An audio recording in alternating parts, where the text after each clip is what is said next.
Hey guys, my name is Mark, and today we're going to be looking at my LEGO Star Wars Geonosis mock. Now, Geonosis is absolutely one of my favorite Star Wars locations, if not my utmost favorite, and it's actually quite a fun location to build. Now, I thought we could start with the figures, then we'll go into the vehicles, and then into the mock. Alright, so we'll be starting off with this Geonosian warrior, and this is quite a rare figure. Actually, I got him with the Geonosian starfighter set a while back, and he comes with this sonic blaster and these plastic wings, and he's a pretty nice figure actually, despite being as old as he is, from like the early 2000s. Then we have a standard super battle droid. Quite simple. We have a battle droid commander, which is quite a nice figure to have.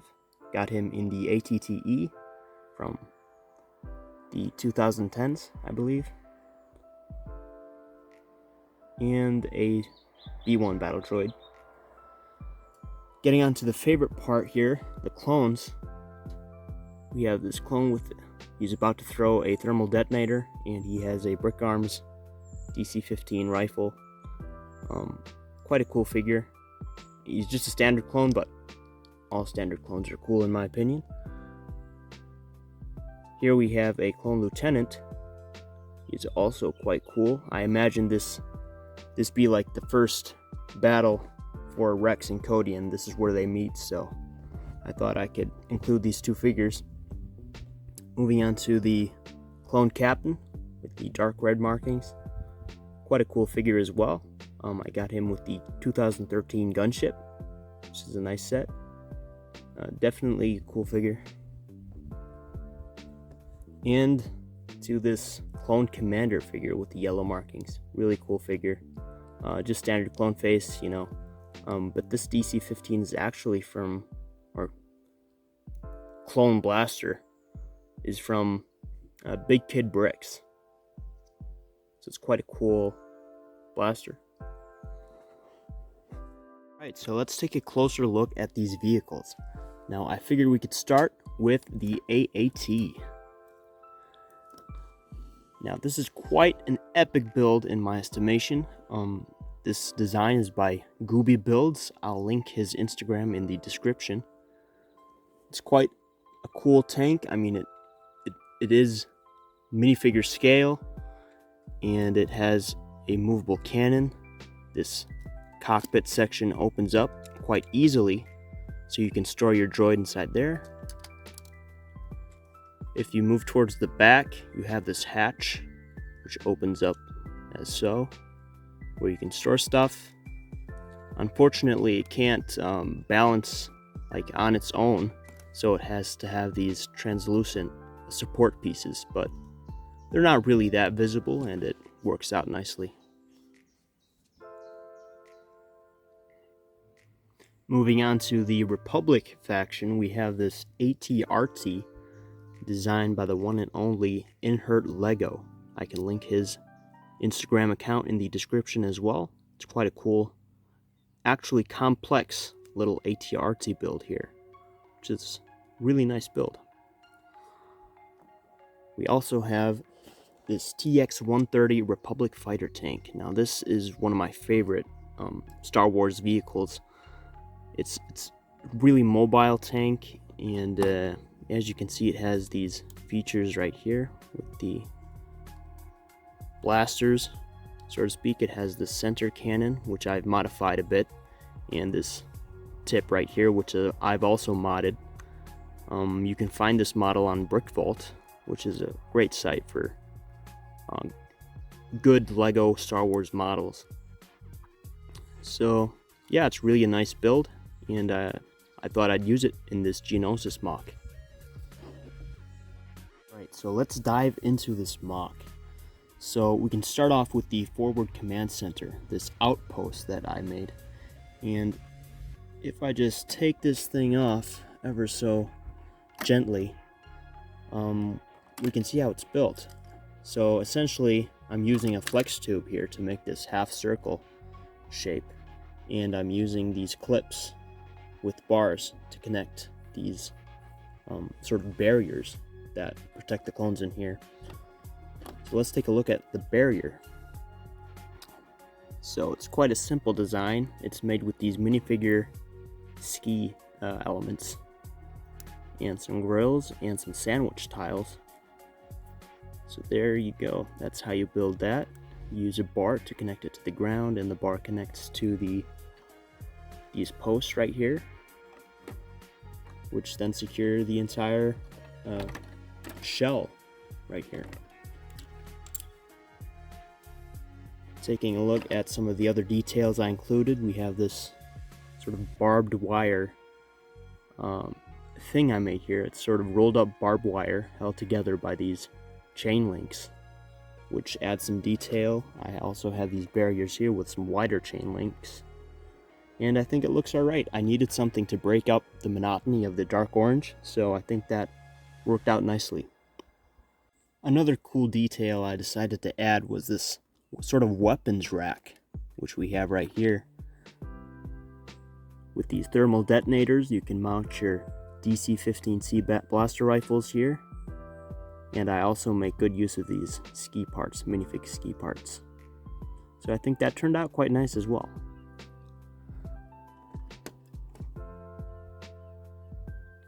I also made these shield generator pieces.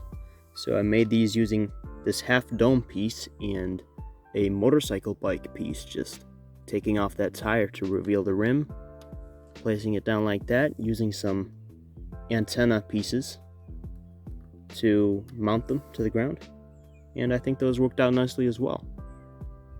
And inside the command center we have this communications array detail and a central command table with some controls on the side and this translucent blue panel. I think it worked out quite nicely.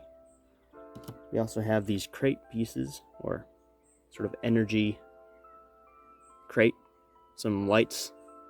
Make what you will of it. I thought they added some nice detail. Taking a closer look at the trench area, we can see these barriers as well. I'm using the minifig ski pieces. They have a bit different design, using just mainly clips and a bar to connect them. We also have this generator slash lamp post thing, and just add some extra detail.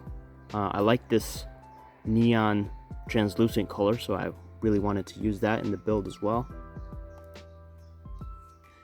If you look at this mock a bit more closely, you can see where this repeating blaster is. There's actually this trench area, and that's made using some arches, so I can basically just take these panels off and you'll be able to see how it's made using these arch pieces, and basically using the snot technique to make this round trench shape right here. This heavy repeating blaster is from Big Kid Bricks. These custom molds right here, right there, you can see it, and there. And I've added some Lego elements to it to make it look more beefy, and it has this drum of shots right there, so I thought I'd add that to really give some firepower to the clones here. So let's take a look at these famous Geonosis spires here. I'm basically just using wedge plates to make the angle right here, and I'm using a Travis brick, these multi-studded bricks, to make that 3D spire. Also a very handy piece is this nougat sort of sword piece. Really handy in making the Geonosis spires. On these larger spires, I'm using a wedge slope piece right here, along with the Travis bricks, and a larger variety of tiles and wedges and whatnot. It's quite simple, but makes for a pretty nice spire. And as for the terrain in general, what I'm basically using here is a large variety of wedge pieces, or wedge plate pieces, such as these tiles. These corner tiles are extremely useful when building this mock. And I also use these slope pieces, these 1x4 curved slope pieces, which make for a very gradual transition of terrain here. Another important piece I'm using here is this 2x2 tile right here, and actually a variety of dark orange tiles. So I have 1x1s, 2x2s, and these 1x2s. I'm also taking advantage of these 1x1 studs right here to add texture to the somewhat flat surface of Geonosis in this section. Overall, I'm quite happy with how the terrain turned out. As always, I'm open to suggestions, and feedback is always appreciated.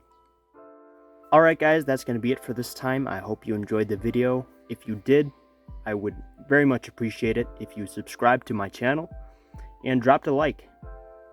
I always appreciate feedback as well. Hope to see you around. This is Mark, signing off.